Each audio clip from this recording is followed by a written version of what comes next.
Greetings. Welcome back. Welcome back. Welcome back. I am your host, Aurora Divine, and I go by Divine Intuition here on YouTube. Thank you so much for tuning in once again. I wanted to come on here and bring a correlation and some clarification as to cyclones, eyes, and black holes. Now, if you've been tuning in with me, I'm kind of going through this little self awareness of black holes and the correlation of how they're actual eyes.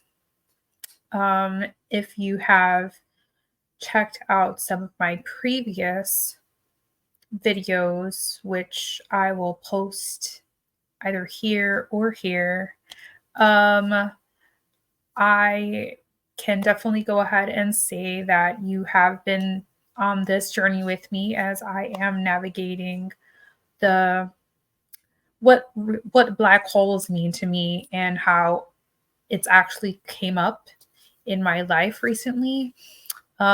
Just a tidbit of some history as to how I got on this path of black holes and the association to them as eyes. I ended up having a subconscious regression toward the beginning of this year.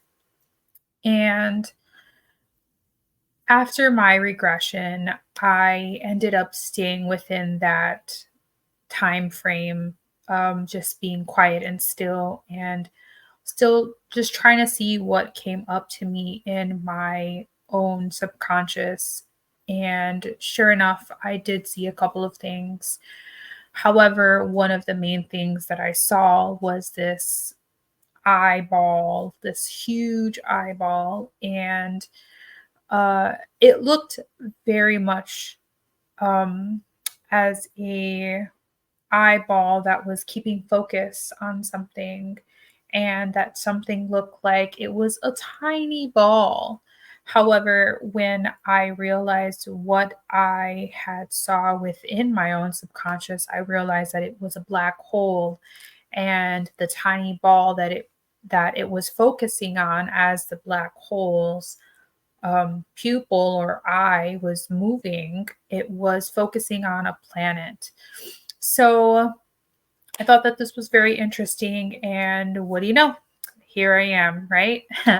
A few uh, videos in, and I'm already just finding all of these, tidbits of what I've been looking for and the questions that have been coming up in my mind. And voila, here I am. So, in one of my videos, which I'll have to go back to, I believe it was part two of black holes. And this might just well be like a whole black hole um, playlist eventually. And I'm starting to kind of understand more that this is not just something that I stumbled upon. This is a awareness. However, this is a journey nonetheless. So you guys are here to experience the journey with me. Now, the reason why I bring up my second video in the black hole part two, it is because I sat with myself again, but in a meditative state where I did the same thing. I kind of wanted to see what my subconscious is showing me. And what do you know? I saw something again, which took me into part two of black holes. Now, this is a evolving type of black hole series, and it's evolving because one video was not enough. I had to make a part two. And I started realizing that it's way more deeper than what I've realized. And it's an exploration nonetheless. You cannot sum up black holes within one or two videos. And I started realizing that a lot more things are coming to the surface. So, one of the last things that I touched base on was the fact that as I sat in the meditative state, which inspired me to make a part two, because I wasn't even done with what I wanted to say in part one, I saw what my subconscious showed me was a whirlpool, but it wasn't a whirlpool. What it was a cyclone. And I started realizing, huh, okay, that just takes everything so much more deeper than what I expected it to be, right? And so, I started realizing more so than anything. All right. So I had to throw on some tunes real quick just to set the mood a little more. Um, I realized that what I was watching in my subconscious was a cyclone, and I knew it had everything to do with this black hole energy that I've been diving into. Now, I do want to get right into it because we're going to go and as there's times where you are seeking something that you don't even have to like seek so far because the information really will come to you just like energy is.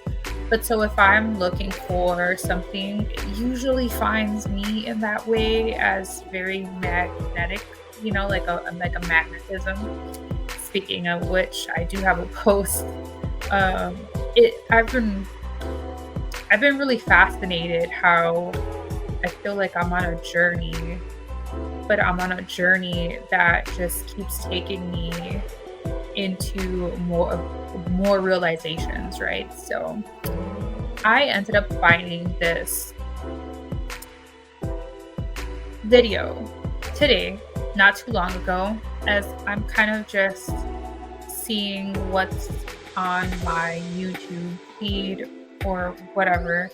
And there's something that hits me about click on this, okay, so the first thing that I saw was, and I do want to get into that, but that's not the main purpose of this video. The main purpose of this video is to finally relate how cyclones eyes, like our human eyes, and black holes all correlate, and how they're all relatives.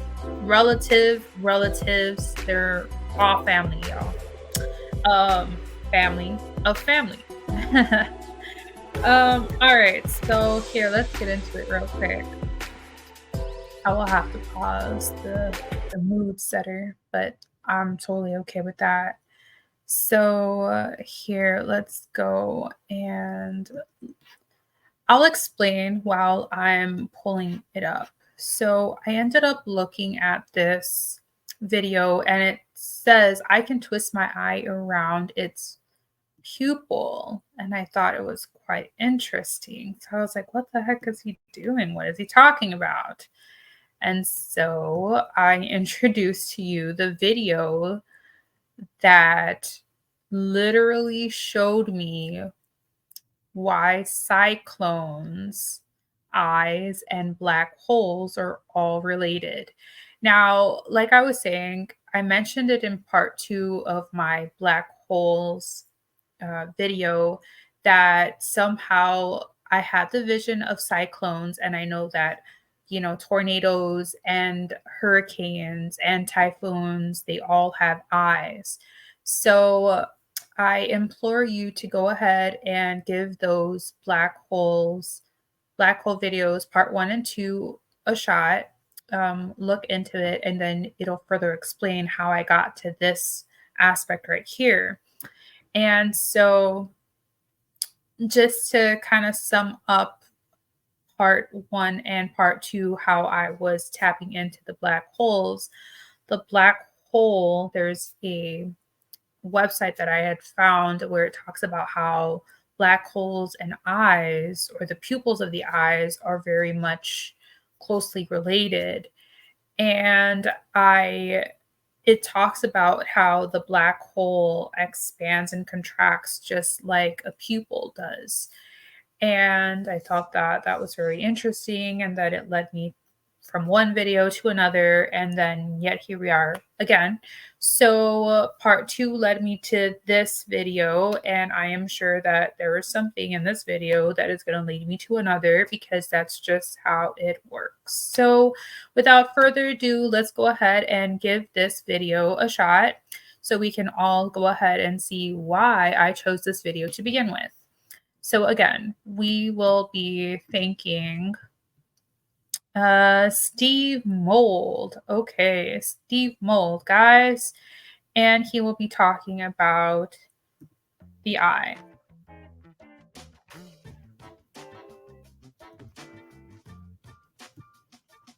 I made a video a while back about the interesting ways that our eyes move. It's called How to Move One Eye on Its Own, but really it's an excuse to talk about the way our brains control our eyes because it's really weird. Okay, I'm just giggling because I had a cousin who used to be able to do that, and I used to laugh at him so much so because we called it like laser eyes. But I actually glossed over something really interesting. Consider this perfect scale model of a human eye and think about the way that your eyes can move. So your eyes can move up and down like this. So you've got two muscles here and here. The top muscle pulls your eye upwards. The bottom muscle pulls your eye downwards like that. Your eyes can also move side to side like that. So you've got a muscle here and a muscle here on the sides. This muscle pulls your eye that way. This muscle pulls your eye that way. But you've actually got two more muscles. So you've got six in total. You've got one on the top and one on the bottom like this. The top muscle pulls your eye around that way. The bottom muscle pulls your eye around that way. In other words, you can roll your eye. Like you think about the terminology used in aviation, you've got pitch of an aeroplane, the yaw of an aeroplane, and the Mm-hmm. roll of an aeroplane. So these muscles Makes sense. roll your eye. In other words, they rotate your eye around an axis that is your line of sight. But why would you need to? Okay, so this is all really good information. What he was saying about the airplane made a lot of sense. And the reason that we're able to roll our eye is because we have six muscles, just in case you're coming in. I'm just summing up. So let's continue. Oh, and family, I do have to stop every now and then so I don't get any copyright infringements and whatnot and so on. So you'll see me stopping every now and then, but I don't want to miss too much because there is a certain point where, like, we'll pass all of that, but he gets to the point of right over here somewhere. Okay, so we'll be passing all of this. I'm just giving you guys a To foresight. move your eye in that way. There are two reasons, actually. The first reason is to maintain a stable image on your retina.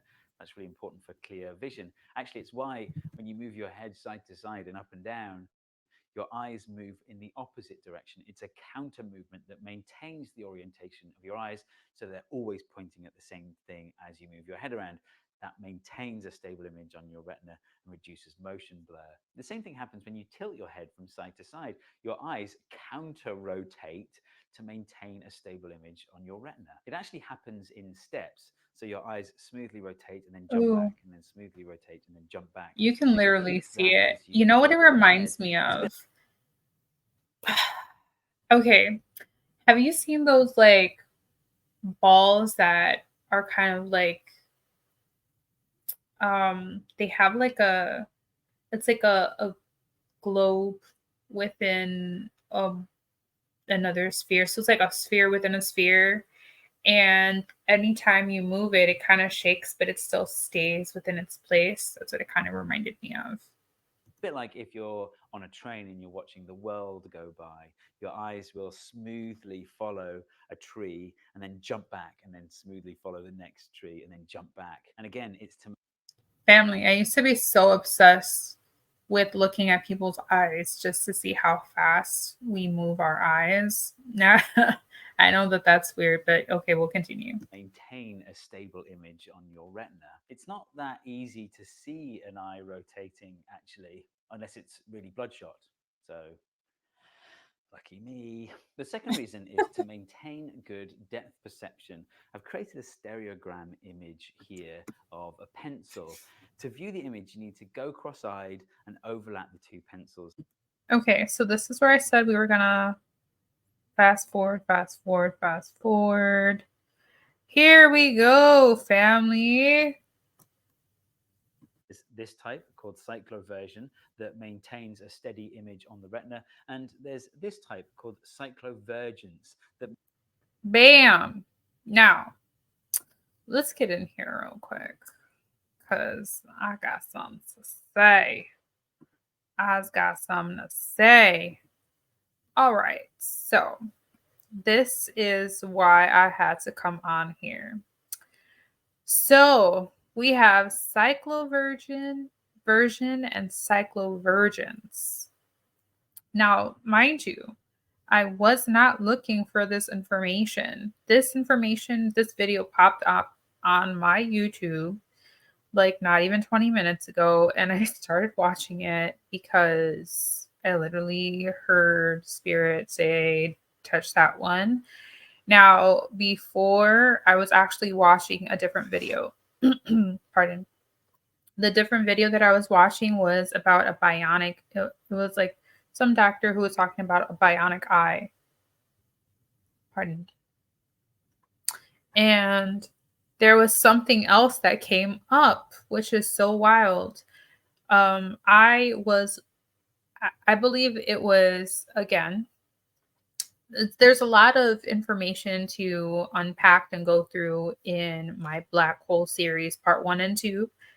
However, part 2, I believe, is where I really go in depth with some more information. And some of that information was viewing what the eye looks like, right? And I am going to pull it up real quick because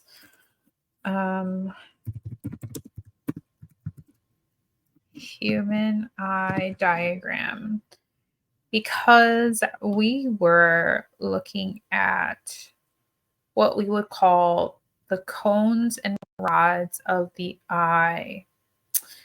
And in this different video that I was watching, which we might give it a shot, maybe if I have time. If I do have the time, which we might get into today. So back in my part 2 of the black hole, I go in depth about what rods and cones are in our eyes, right? And how one is sensitive to light and one is sensitive to dark. And it's interesting because they're inverted. So the cones are sensitive to light and the rods are sensitive to darkness. Or I'm sorry, the rods are sensitive to light, the cones are sensitive to dark. And I only say that because I assume that it's opposite, or it could be opposite.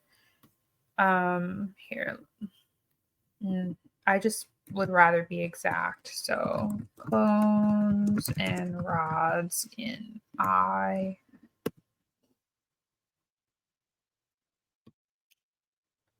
Now, I believe we were looking at this one. I believe we were looking at this one. Here, let's take a look real quick. La la la la la la la. Okay. Yes. So rods work at very low levels of light, and we use these for night vision. Okay. Um so it says, let me just finish because I get excited. Sorry. We use these for night vision because only a few bits of light photons can activate a rod. So we actually have more rods than cones in our eyes. And here, I will definitely show if I can.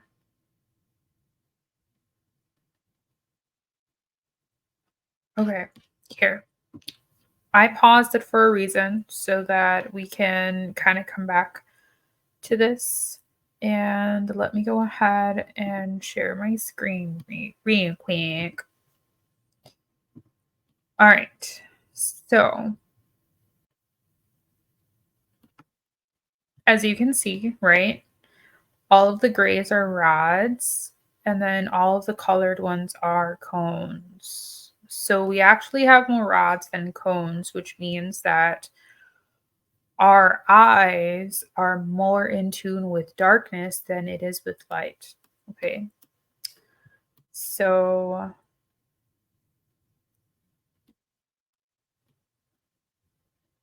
I honestly feel like anything that you see is going to always show that there's more rods than cones in just about every diagram. More rods than cones, more rods than cones.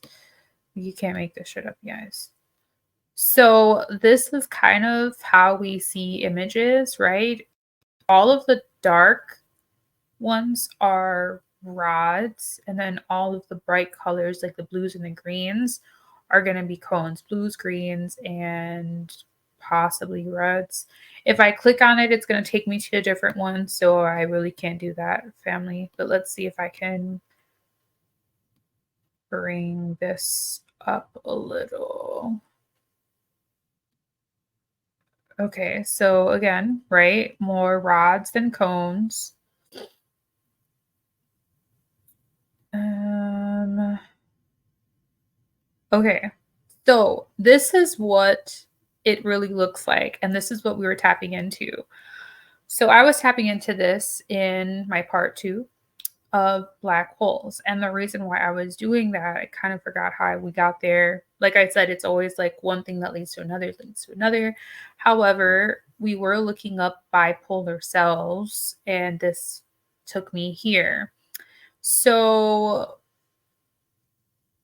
these look like the rods, these bigger ones, right? And the small ones look like the cones, possibly. Okay, so the rods are the smaller ones, the cones are the bigger ones, okay? And so realistically, this is more so how it looks. And it reminded me of what here, let's blow that up. Sorry. All right. Sorry, fam. We get in there. We get in there. Where did I leave off? There it is. Okay, so these big ones are cones, these small ones are rods, but this is how it looks, right? Um, and so what I was saying was we're actually creatures of night, right? We have more rods in our eyes than cones. However, we also like this reminded me of what you would say like insects, like how insects see or how bees see, or flies for that matter, really flies, right? But very insect like, right? Um, it's just, you know, this is just my breakdown, analysis, observation, whatever you want to describe it. But yeah, so this is how it looks. Okay. So the rods are all of these non-colored ones. Wow. The cones is actually what relays the colors or the light to the optic nerve. This is the optic nerve right here, and the optic nerve goes to the brain. But there's no, if this was attached to a brain, it'd be a brain over here somewhere. Anyways, but there you go. There you go. Right. And so this was the diagram that I was looking for the last time. That's amazing. Here, I want to see if it'll. Nah, that's too freaking small. But anywho, let me see if I can zoom in a little without. No, I can't. Um.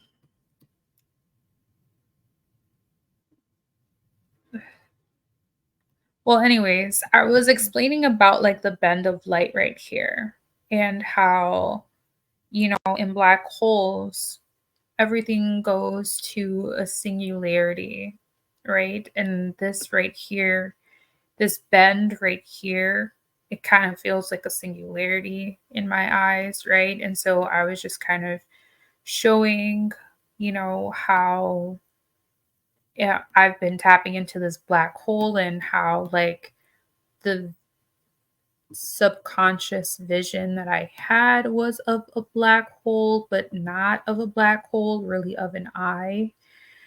However, I personally feel that, celest like we could call it like our celestial family, or like maybe we are what we would consider like primordial um beings, and that's what I was seeing. However, this took me, and it's continuing to take me on a journey. And that's all I'm explaining is the journey.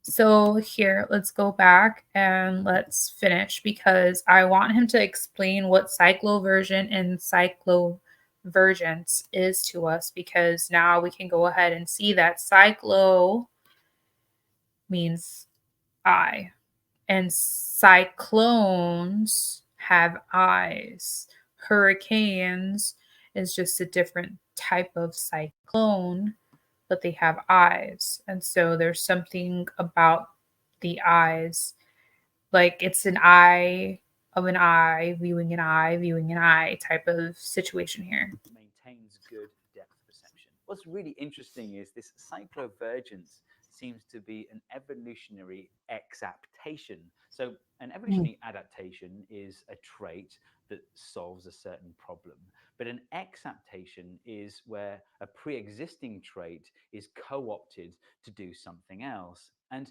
this trait of being able to move eyes in this way evolved in our ancestors that had eyes on the sides of their heads, like this one here. So, by the Okay, yo. He just said it. Did y'all just listen to what he said? Man, this stuff be too deep. Okay. He literally just said it came from a trait of our ancestors that had eyes on the side.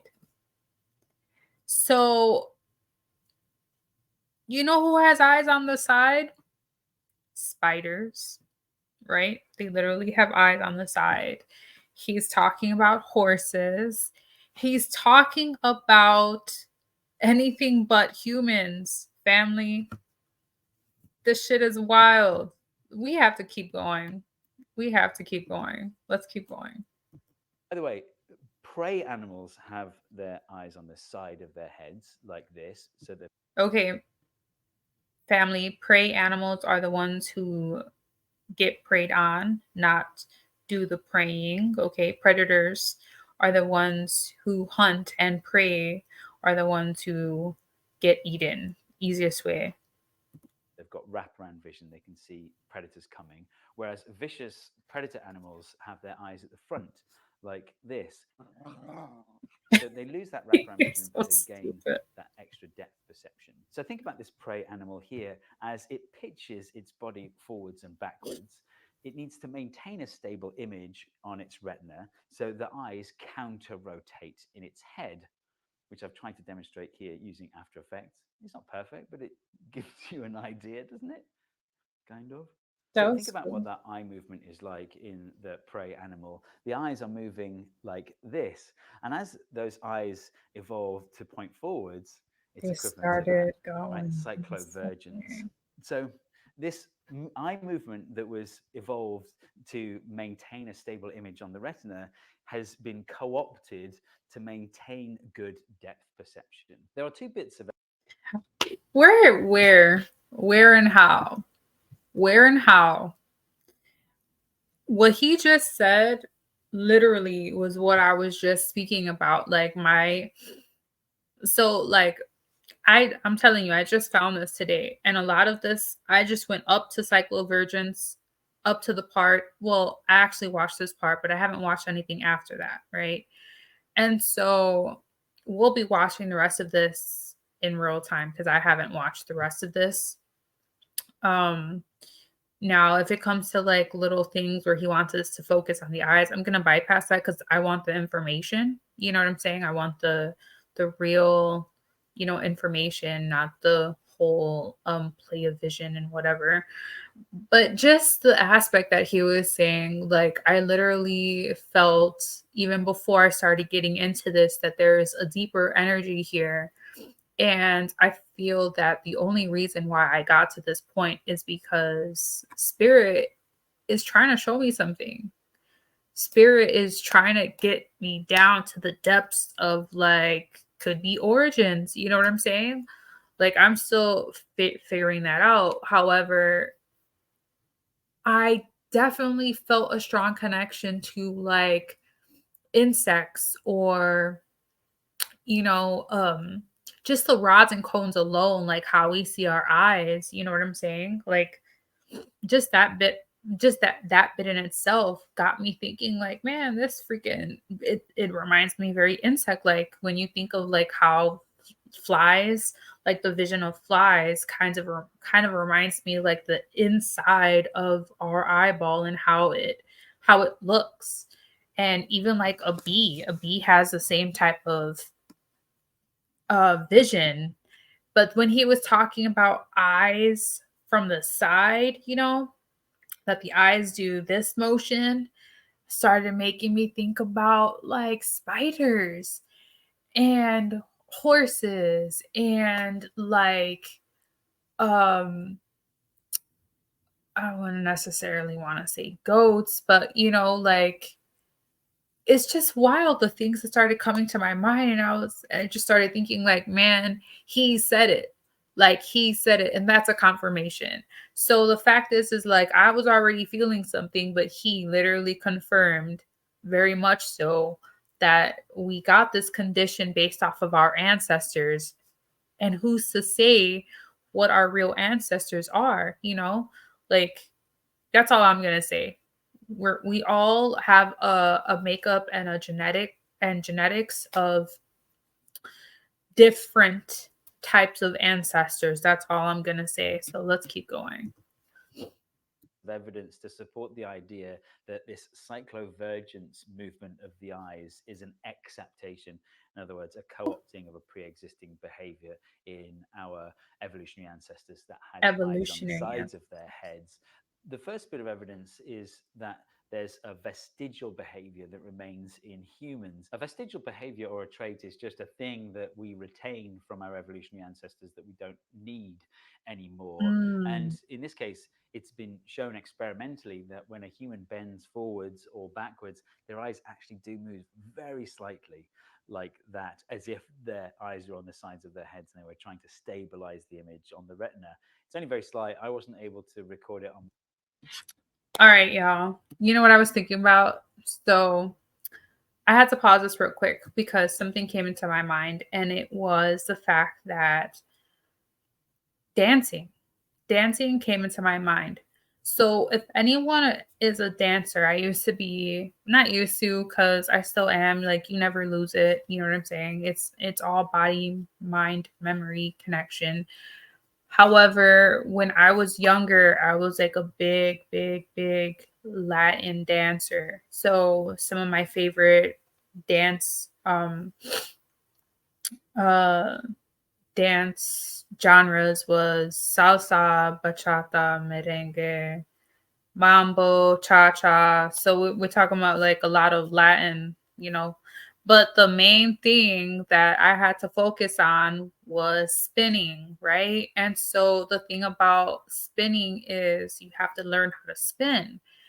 And spinning is, it takes some time, but the main thing is that you have to focus. So every time you're spinning, and if they're doing, oh my God, if they're doing like 4 spins, you're hitting a spin every time.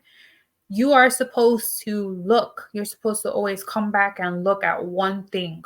A lot of people will advise that you look at the chin or the nose of the person that's spinning you so that you don't get dizzy. And I thought about how fast that is in real time, like when you're being spun, like there's women who will knock out 10 spins back to back to back to back to back to back and don't get dizzy. I didn't get there. However, I'm just saying like that's what came into my mind right now. Was the focus, the focus, the focus. And what he was saying was that if you bend forward, backward, then your eyes adjust, And so I feel like there's a correlation there as to why that came up in my mind. But here, let's just keep going because. My camera just with me in my studio, but it has been noticed experimentally. The second bit of evidence is that certain neurological diseases or injuries will cause a patient to revert back to the behavior of their evolutionary ancestors. In other words, when the Mm. patient tilts forwards or backwards, their eyes do that cyclovergence thing, and not just that subtle vestigial behavior, but like properly doing it as if their eyes were on the sides of their heads. Wow. And that's because within our brains, we have the neurological framework for the behavior of our evolutionary ancestors. And then on top of that, we have some extra neurological processing to subdue that behavior and get it to do the thing that we want it to do. It's as if you've got this legacy code in your brain that you have to maintain. So you just write a software patch to stick on top of it. And if that patch gets broken, then you revert back to the ancient behavior. Oh my God. I'm so glad I found this video. Family. He is like giving us all the meat and potatoes right now. Like we need to digest this hard right now. Like take your time because this is a lot to process, right? But he just unfolded so much. Like it's crazy because we always, you know, let's just say this. We have so many encodings within our DNA that it's all memory, right? That's literally what he's saying. Like, we revert back to certain things based off of like our our our DNA, our ancestors. Like, man, he I'm glad I found this video. I swear I wasn't looking for this, but this is just how it works, Like sometimes you only need ask the question and it will come to you, you know? But I find myself to be a very magnetic person anyway, so like this is what happens. I ask the question and it's basically like me being able to see this has something to do with the answer. And eventually I watch and I'm like, boom, here we go. Let's keep going. Had to take a break real quick. My bad. It's kind of a metaphor for how cancer works, actually. Within ourselves, there's this ancient programming that says just replicate, replicate, replicate. And then on top of that, Y'all saw that, right? He said within ourselves, but then he put cells. Interesting. We all know that, but those are codes, family. That's really what it is. you add the control mechanisms that subdue that behavior. But if any of those control mechanisms get damaged, then the sound reverts back to that ancient behavior replicate, replicate, replicate. I read some. Hold on. I have to go back again. Hold on. Sound. Yes, that's what I thought he said. Okay. Now we speaking. Yo, thank you, Steve Mold. Cause shoot, you on game for real. This man is on game. Um Now the reason why I pause it, he cut where it says then sound reverts back to, right? So, all right, catch this. I was watching something recently in which they were talking about the fact that it actually had to deal with Terrence Howard. Y'all, that's another video for another time. But Terrence Howard has been studying the dynamics of frequency, right? And there was a video that was Terrence Howard was speaking on how there is now certain like cancer specialists or um certain places, or I think it's literally, doctors who are specialists in cancer who are using sound therapy to reduce and kill more than 60% of cancers, because at high frequency sounds the cancer cells actually get destroyed. They literally just get destroyed, you know? And so he's this man, Steve Mold, all right. That's to this man because he's teaching me a lot. And so I know what I'm learning. Family, I know you're learning. Um, but he's really kind of like breaking down a lot of this stuff. And basically what he's saying is that we have a regulated type of like sound, right? Pitch, frequency. Um, I'm sorry. Yes, we have a certain pitch, tone, right? Tune. Like we have a certain tune, which is what we would consider, part of our circadian rhythm, which is why it's called a rhythm, right? Which is why we dance to tunes. So this is all relevant. Now, the minute that that tune or tone or sound ends up slightly off balance or not regulated, right? Or what we would say like not in an equilibrium type of like function, then it reverts back to its original programming. And this is what they're talking about. This is why certain people end up producing cancer cells. So let's keep going. Let's keep going cuz shoot. Let's just keep going.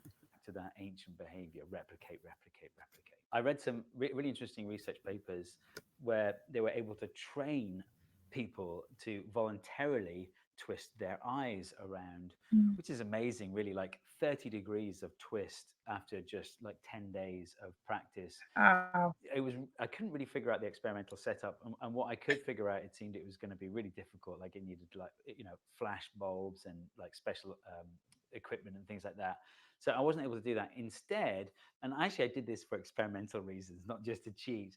I did it in three different ways. So the first way was to wear a helmet with a camera mount and a macro lens on my eye, and then just tilt my eye so the camera's on my eye like that. The second way was to literally just stand in Hmm. front of the camera, tilting my head, and then stabilize that footage in After Effects to remove the rotation. And finally, I just Oui. looked at an image that was rotating and filmed that. The reason I wanted to do those three options is because your brain decides how to move your eyes based on feedback from two different systems. There's the equilibrioception or sense of balance. What I just say. But I mean, he's talking about ec- oh my gosh, what did he? I can't pronounce the word, the equilibrial. But yes, our whole body is based off of keeping an equilibrium. So like let's just keep that in at the forefront of our minds. that you have. In other words, your inner ear that tells you the orientation of your head relative to Earth's gravitational field, also tells you about acceleration and things like that. Hmm. So your brain knows about the orientation of your head in space, and it can feed that information back to your eyes to tell them to rotate. It can also get information from what's coming into the eyes. So Mhm. if what the eye sees is rotating, then your brain can interpret that rotation and tell your eyes to rotate the opposite way to keep a steady image on the retina. How important are those two things? So, by putting a camera on my head mounted like that with a really bright ring light, that's all I could see. So, when I was tilting my head, I was only getting information from my sense of balance. Compare that to when I was just watching a rotating image. In that scenario, I was only getting information from the eyes. But when I simply stood in front of the camera and tilted my head, I was combining both systems. I was getting information from my sense of balance and information from my eyes. And what I found was you get hardly any rotation at all when it's just the information Visual. from I your thought so visual too. system. You get much more rotation when it's just your sense of balance on Balance. its own. But the most movement you get is when you have both at the same time, which makes sense, right? Because that's the most likely way someone is going to encounter a rotating image, is because their head's rotating as well. So there you go, the weird evolutionary Wow. history of eye rotation. This video is sponsored by.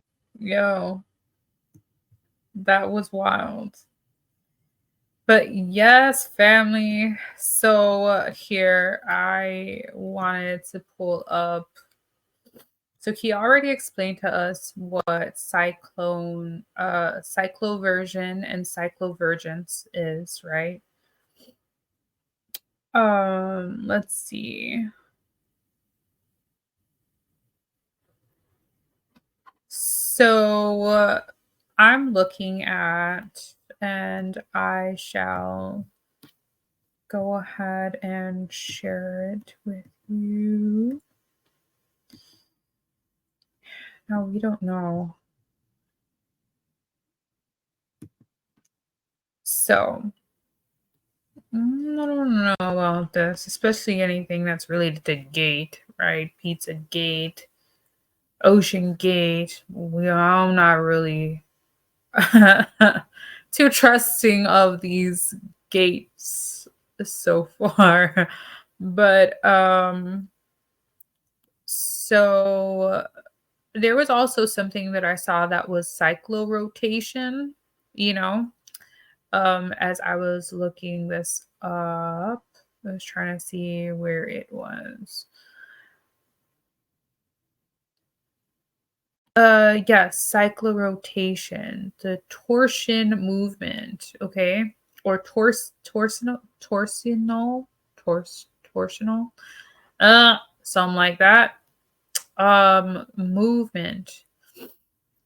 Now, torsion is definitely what I was picking up as far as a torsion field, right? Or torus field. But let's look at torsional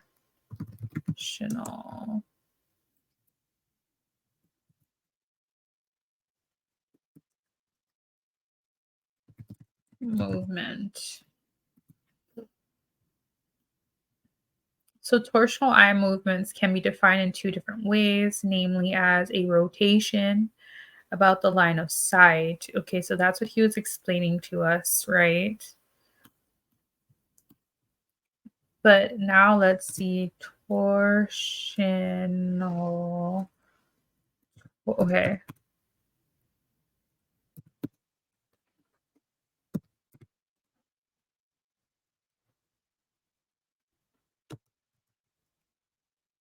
Torsion fields. Mhm.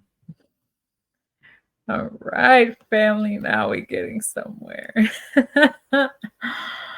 All right. So, torsion fields. Now, I'm not going to lie, fam. I want to see how big this is on the screen. Okay, this is pretty big. Um, we are definitely looking at what I'm gonna say an eye of an eye of an eye. I think this is kind of like the best way for me to describe this, right? Um, so again, when we're speaking of our own torsion field, and notice how it says pseudoscience, but this is not pseudo. Like, I would never call this pseudo, because we all understand a torsion field, right? Remember, I was just saying a magnetic field, or I was saying the torsion field in the aura, but I was just saying a magnetic field. So, for example, an electromagnetic wave with a circular polarization or stress tensor of a solid body under torsion stress can be described as torsion fields, although such usage is rare. The torsion tensor is a quantity of general relativity and plays an important role in the Einstein-Cartan theory. All right, so let's go to this.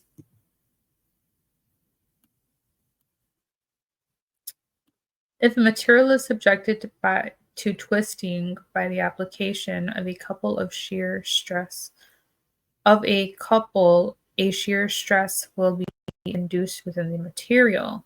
If a couple is applied to a cylindrical rod, here we go, rod. What was I just saying, family?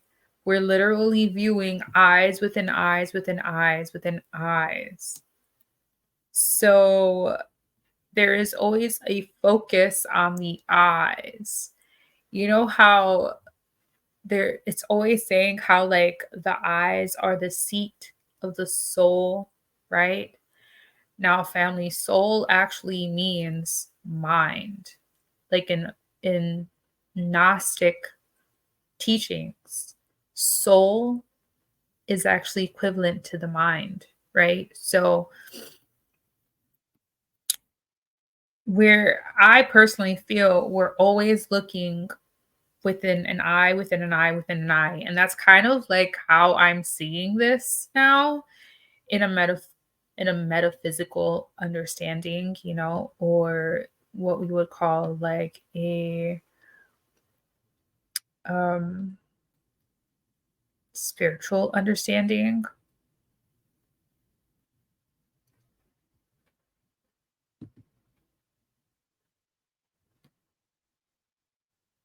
Whew,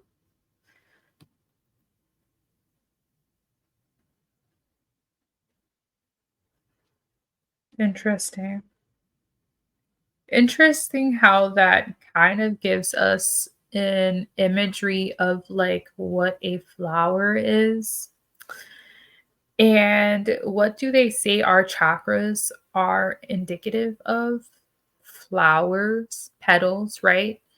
They always the chakras in Hindi really mean flowers or petals, and every chakra has like so and so many petals, just like the crown has like 1,000 petals or whatever. But the concept of torsion fields has been stirring debate and intrigue in the scientific community and beyond. And beyond, yes, I understand that. Um, Part of fundamentals physics, we delve into the controversial and the intriguing, inviting you to explore the possibility of an unseen, hitherto unexplored force that permeates the universe, our universe, sorry. Torque. So torsion is derived from torque, a force that causes rotation.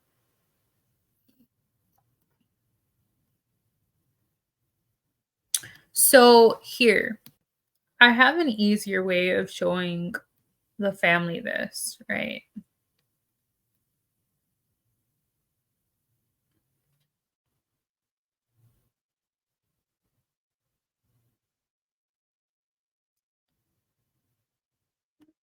Here.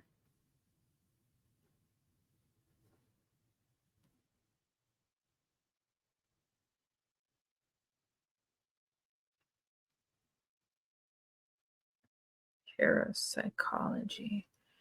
Moreover, in the field of parapsychology, some researchers propose that torsion fields may offer an explanation for telepathy and other psychic phenomena. Whew, we are getting deep, y'all. Although these claims are often met with skepticism in mainstream media. Now, the reason why I say we're getting deep is because this all started with cyclones, okay? But in Greek, cyclones mean eye. Literally, I had looked up right before I started this live. Now, we went from let's go back, okay? Because we gonna talk about this right hither, okay? This is what when I saw parapsychology, I was like, oh, that's maybe most likely what I'm looking for because again, we're taking it back all the way back to a metaphysical understanding. Our ancestors, y'all. Like we got to understand where we actually start to kind of put these pieces together, right? So here we go. Let's go back real quick. We'll come back to this. Go back. Okay. Boom. Torsional eye movements. This is how we got here because this is actually now this is wild because there's a lot of things that I'm going to relay it again cuz I family if you watch part 1 and you watch part 2 of black holes and how I explain black holes and eyes, y'all are going to see that I actually started tapping into this energy before I actually started doing this research. And I just started doing a lot of this research right now live with you. So I found uh, that dope video about the eye movements, the cyclovergence and cycloversion, right? Cycloversion. What did he say? This way and this way. So then as I'm just looking up, but you see this is how I know like spirit is the one guiding me because I went literally from one thing to another and now it's led me all the way back to abilities. Okay? So let's just go back one more, okay? So how I got to torsion is through cyclovergence and cycloversion. And this is what I put up. So I found the video. I paused it. I was like, oh, I'm going live with this shit because this is another form of like my series of the black hole series. However, it's really like how we are the projection of black holes. Like, I can't even say anything more about it, like I just keep seeing like the research and the evidence and like other things that I keep tapping into that's literally just taking me there. So, I talk about that there's like this ring, right? It's not the event horizon. However, every black hole kind of has like a ring around it that kind of looks invisible, but it's already bending light and matter. But I was saying how, like, I felt that there could be a point where how a lot of us have the ability to kind of like see in different layers or behind or beyond the veil. And this is why we gonna go forward now just so you guys can see how we got here because that picture was calling me and boom, we got here. So what did he say? Well, whoever was writing this, I don't know who was writing this, right? But they were basically saying like beyond here. It was up here. La la la la la la. Beyond and beyond for decades. Okay, so the concept of torsion fields has been stirring debate and intrigue in the scientific community and beyond for decades. Interesting word, right? Like this is how I do research. This is how I be tapping into so much because it's like I kind of can see the energy and where it's taking me, you know? Um But again, interesting word because beyond, you know, I started this all with the energy of black holes, and black holes are beyond our conception, really, until we start actually really looking into the dynamic of a black hole and its significance to us as humans, but to a significance to our eyes, right? To our pupil. And then this is how all of this emerged. So, anyways, moving forward, let's keep going because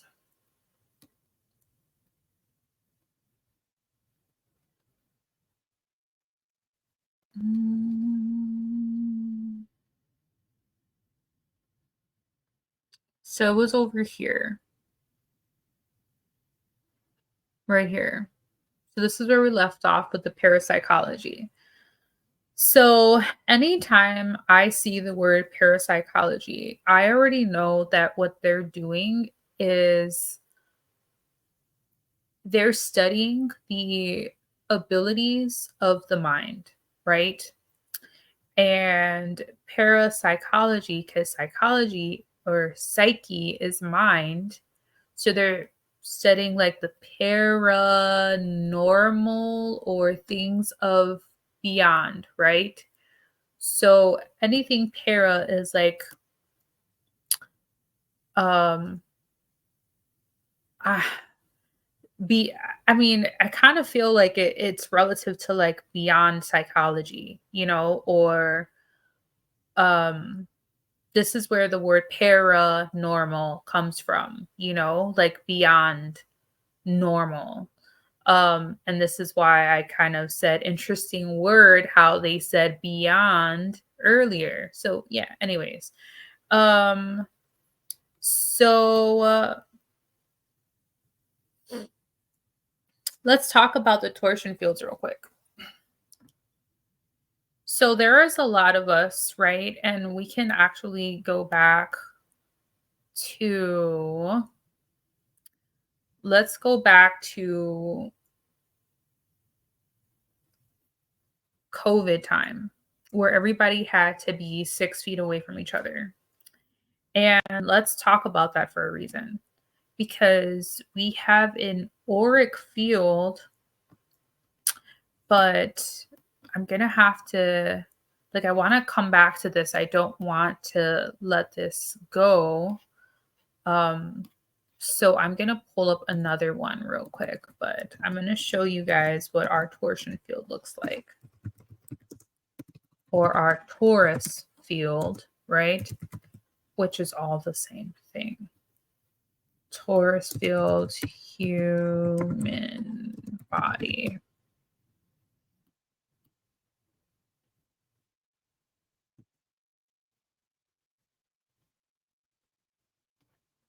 All right. So here, let me share my screen real quick.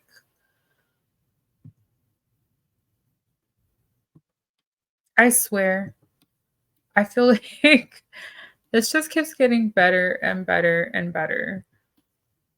Okay, so this is what a torus field looks like, right? Now, it's supposed to, and I know that they have like,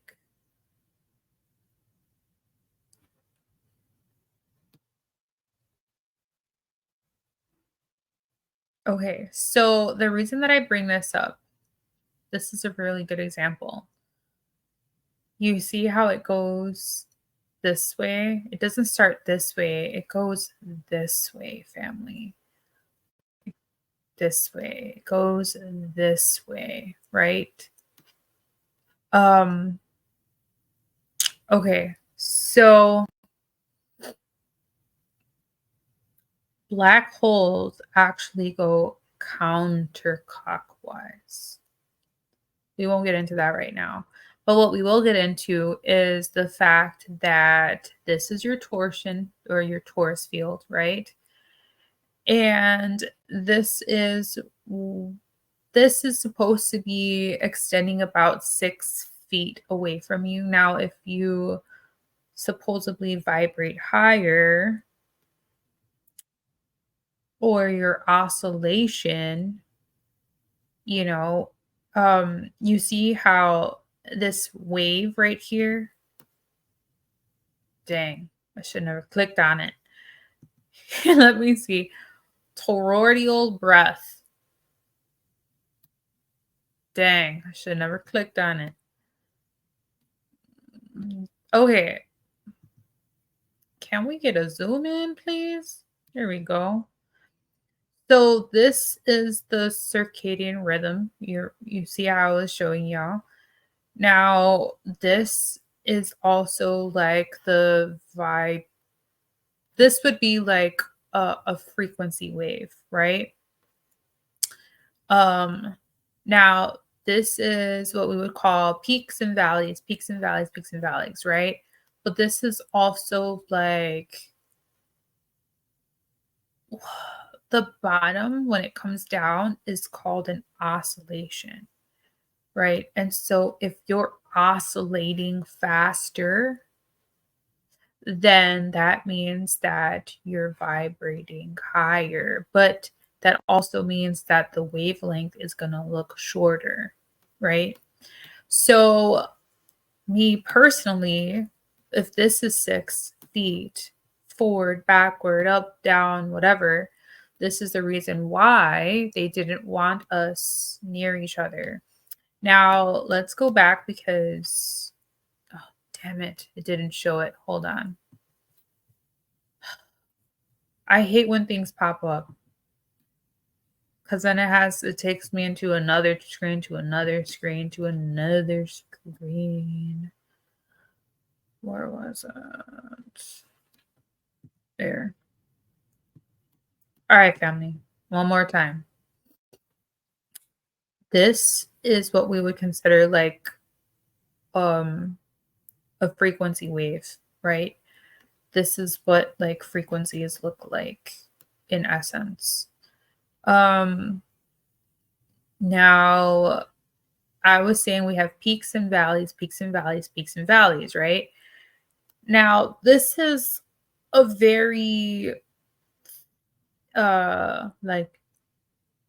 like this is dun dun dun dun dun dun, you know?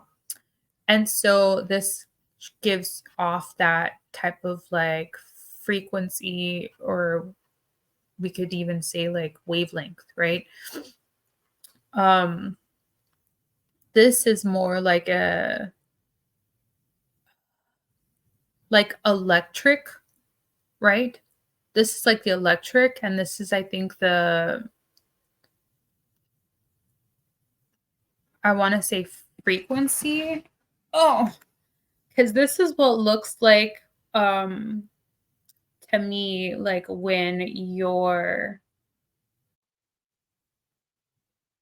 okay. I mean, they kind of both look the same, but yeah, this looks more like it's based like on the electric pulses, right? This looks more like the frequency band wave to me. Um, but anyways, like the lows are what you would consider like oscillations, right?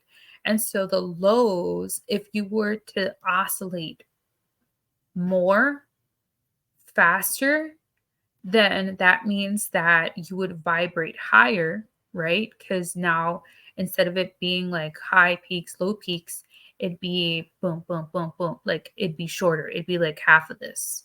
But then that means that it would look like a smaller wave. So this is a really big wave, which means like this is probably like a regular heartbeat, them just breathing. Now, if they were, we could also even say like if they were probably like doing a light jog where they have to kind of breathe more, this would be, I personally feel this would be smaller, like it would be a smaller wave. It wouldn't be as big, you know? Um Now, like I was saying, like this is 6 feet, 6 feet, 6 feet, whatever, whatever, whatever, right? But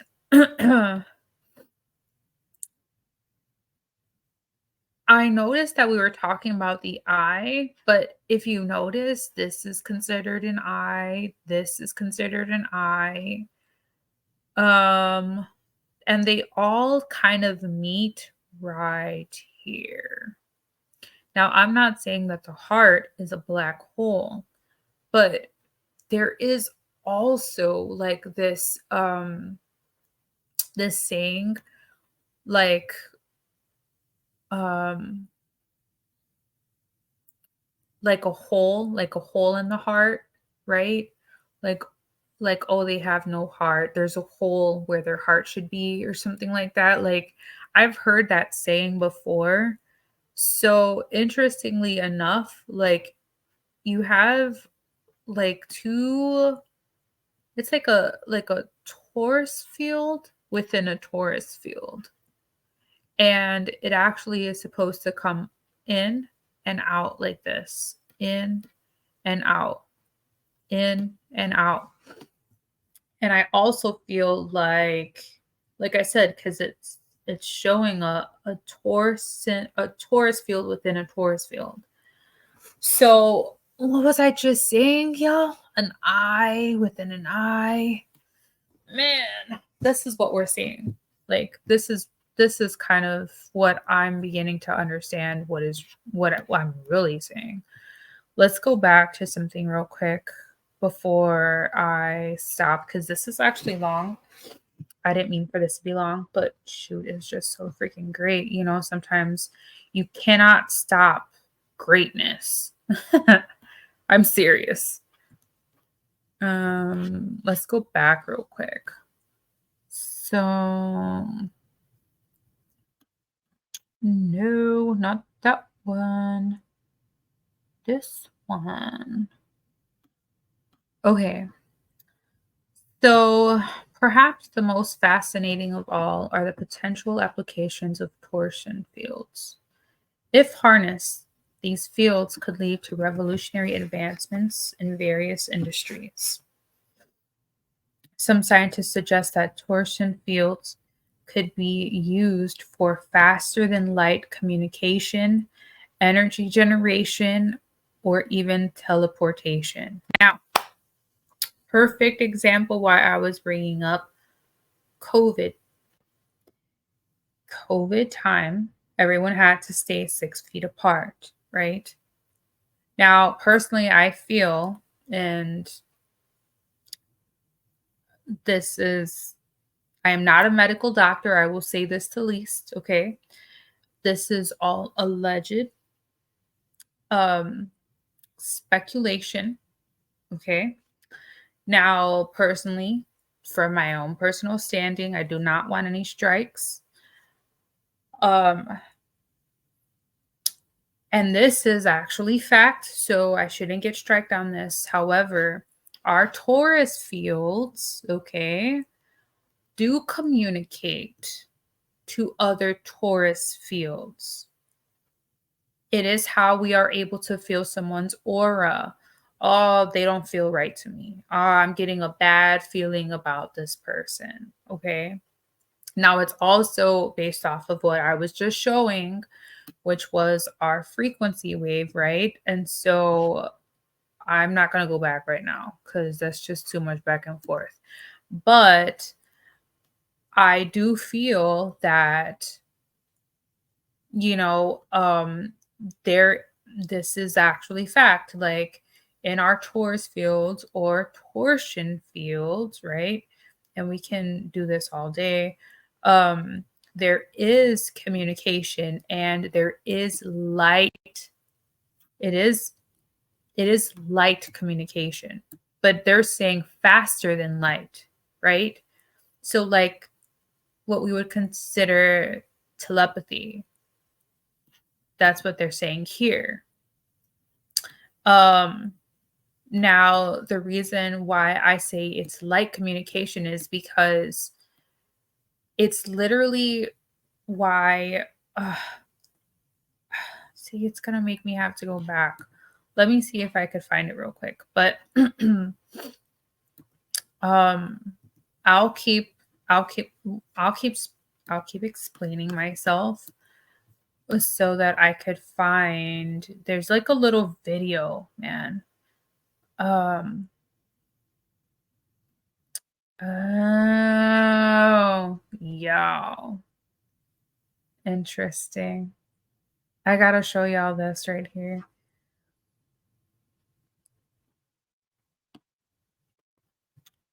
Man, there's so much to embody. Like, there's so much to speak on, man. It's just, it drives me nuts. Okay.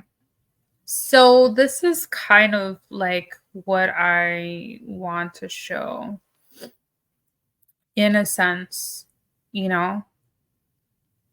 Um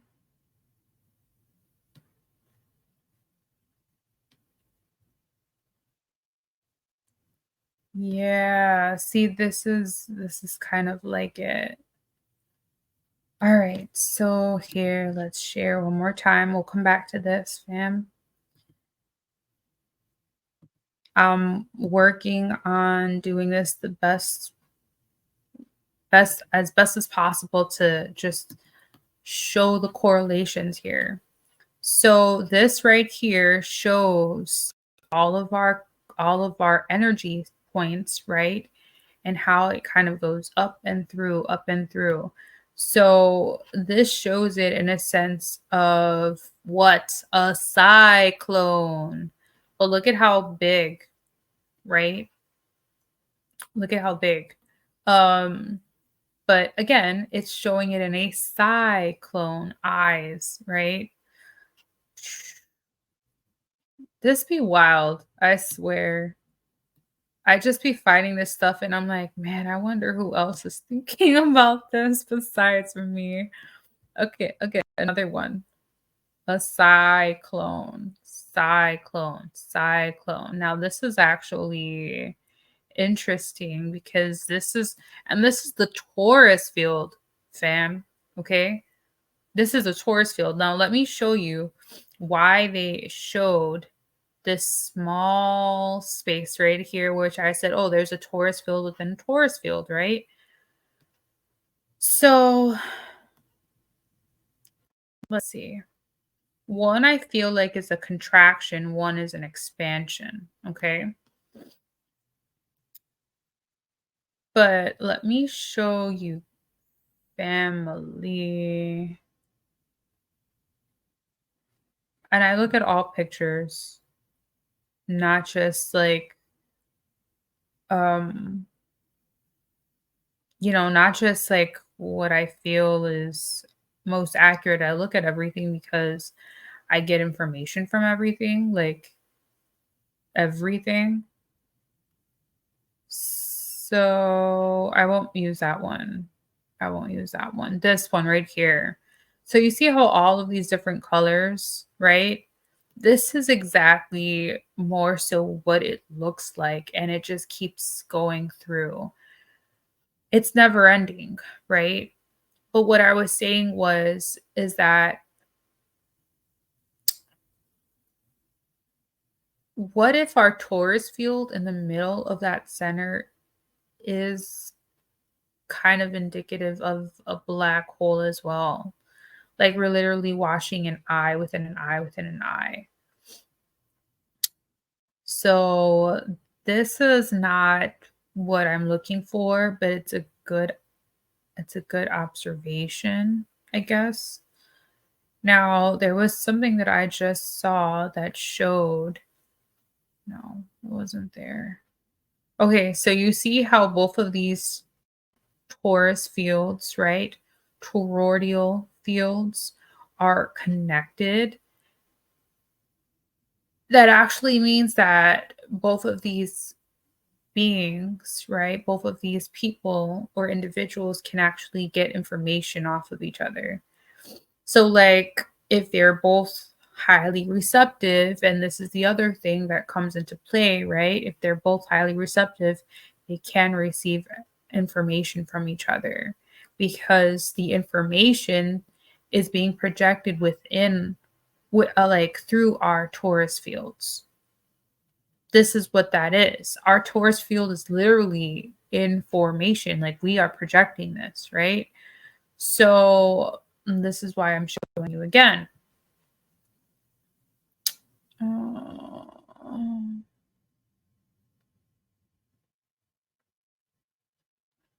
See, when they overlap, you can feel somebody's energy, but it just depends on like how sensitive you are. And by sensitive, I mean like receptive. So don't get it twisted, fam. Like, I'm not saying that everyone has to be high vibrational. Y'all just have to be receptive, and being receptive is for some people not as easy, you know. This is definitely more so what we look like as far as um our our fields, right? And so like naturally I'm going to assume that his field is going this way, inside out, while the feminine is going outside in, right? Because you got to remember, or it could be this way, my bad. And then his is actually this way, right? So we're this way because it's pulling in an energy. Actually, no, I think it's the opposite way. So yeah, it is opposite. So I always know this is how I know that it's opposite. So negative, anything pulls in, right? It's a magnetic force. So we pull in. Now think of the same thing too, right? Like, and this is just how spirit is showing me this, right? So this torus field is gonna go like this, inside out, inside out. A masculine's torus field is, from what they're saying, is gonna go inside out, inside out. Now, masculines, they are always projecting, meaning like they're always, if you want me to be totally honest, ejecting. Okay, this is this is why it's going inside out, while feminines are always receiving. Okay, so y'all get it now? So this is why this looks the way it does, right? So a man ejaculates, a woman receives. Plain and simple. So we're going to understand that it's inside, inside, and then this is going to be this way, this way. All right. And so another way to kind of understand this is the fact that negative is always going to be a magnetic energy. So it's always going to call the energy in, right? Bring that energy in. And a positive energy is always going to push, or like it's always going to push the energy out. So this is what we would call yin and yang, right? Um However, it would be like magnetism and um uh elect electric or electricity. So magnetism, to magnetize, call call to you, electricity to like send out, right? So anyways, that was just a little thing in hindsight. Um I found one of like something that was showing like, so I kind of got distracted a little bit. Okay, here. So it says, I don't know if y'all can see that. Now it even looks even farther. Um, but it kind of shows like this is the this would be considered like in a love energy, apparently. Allegedly, we'll say that. And then the smaller would be like in a fear state.